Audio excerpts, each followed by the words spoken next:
Իմ տեղեկություններով Ադրբեջանը նույնպես կրճատել է ծախսերը, բայց Ադրբեջանի ծախսերը իմ խնդիրը չեն, ես խոսամ մեր ծախսերի մասին։ Ես ինչպես նշեցի, վերջին 3 տարիների ընթացքում էապես փոխվել է զինված ուժերի հատկացվող դրամական միջոցների թիվը, նշեցի 18 թվականի նկատմամբ այն կազմում է 1.1 միլիարդ $, այն պարագայում, երբ 18 թվականին դա կազմել է մոտավորապես 640 միլիոնի կարգի, եթե դրանք համեմատության մեջ տնեք, կտեսնեք ինչ էական փոփոխությունների մասին է, նշեցի, որ մենք չենք պատրաստում մտնել մրցավազքի մեջ, եւ մեր ողջ տնտեսությունը կամ էլ սպառազինության ձեռքբերմանը եւ ըստ էության տնտեսության քանդմանը, բայց միևնույն ժամանակ պիտի նշեմ, որ այն ձեռքբերումները, որը ոչ մի կերպ չեք ուզում տեսնել, ընդ որում հիշեցնեմ, որ սիրելի լրագրողների այն հատվածին, ովքեր պատրաստականություն էին հայտնել գալ, ես անձամբ ուղեկցել եմ եւ ցուցադրել եմ վերջին տարիներին ձեռքբերված սպառազինության եւ ռազմական տեխնիկայի նորագույն նմուշները եւ իհարկե անկեղծ լինելու պարագայում կարող եք հաստատել, որ դրանք իրոք լուրջ ձեռքբերումներ են եւ չի կարելի սրա հետ հաշվի չնստել։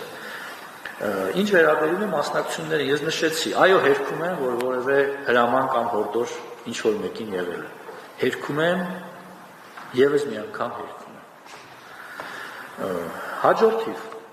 ինչ վերաբերում է այն հարցին, որը ահազանգ չի, դրա մասին բազմիցս առիթ ունեցել է հնչեցնելու Հայաստանի Հանրապետության մի քաղաքացին, որում լրատվական չի թողել, բոլոր տեղերում գնացել դրա մասին հարցազրույց է տվել։ Ուրեմն խնդիրը վերաբերում է դեռևս 2021 թվականի մայիսին ստեղծված իրադրության մասին, ձեզ հայտնի Սև լճի մի դիրքի մասին է, որին հասանելիություն ցավոք, այսինքն ընտրանքը հետեւյալն է, կամ պիտի այդ դիրքը թողնենք, կամ պիտի անցնենք ադրբեջանական դիրքի կողքով։ Սա հստակ է, նոր չէ,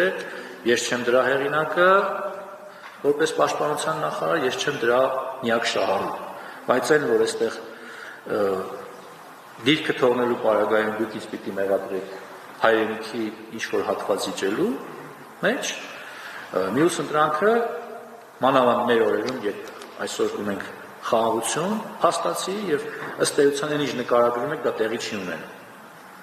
Այն ինչ նկարագրում եք, դա չէ, ձեր ասացի մեջ ինքնին հակասություն կա, 14 օրվա հերթապահություն գնացողը, ասում եք 2 օրվա սնունդ ա վերջ, բա ինչ ա ուտում։ 12 օր ինչ ա ուտում, հատ հարցրել եք ձեզ։ Լավ, երկու պարեստատուփը չեն ուտում, պարեստատուփը կրակելու համար է։ 2 օրվա սնունդ նշում եք։ Ինչ է ուտում 12 օր։ Նկատի ունեմ, այո, կա իրականություն, որը հետևյալն է։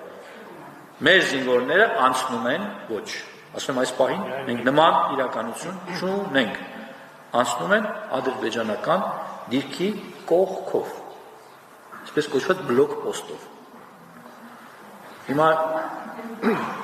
հերքում եմ,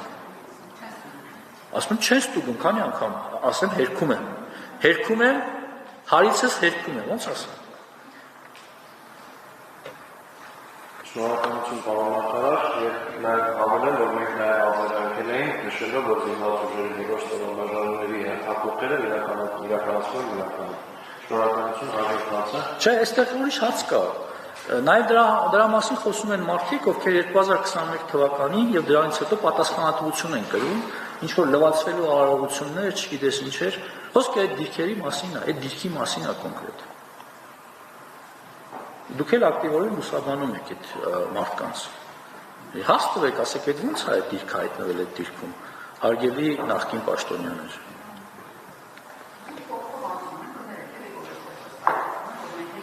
Լուսինե ջան, բարևել են տալիս, գուցե զրուցում են, բնական պրոցես է։ Դուք հիմա կարող եք նկարագրել մի իրավիճակ, երբ որ կարող է առաջանալ որոշակի լարվածություն, առաջացել է։ Այս փուլում ի ուրախություն մեզ եւ ի տխրություն շատերի նման խնդիրներ չեն առաջանում։ Բացարձակ չեն առաջանում։ Ես կարող եմ ասել, որ ամիսներ շարունակ որևէ խնդիրներ այդտեղ չեն առաջանում։ Եթե սրանով բավարարված եք, այսքանով ավարտենք։ Շնորհակալ եմ։ Շնորհակալություն հաջորդած։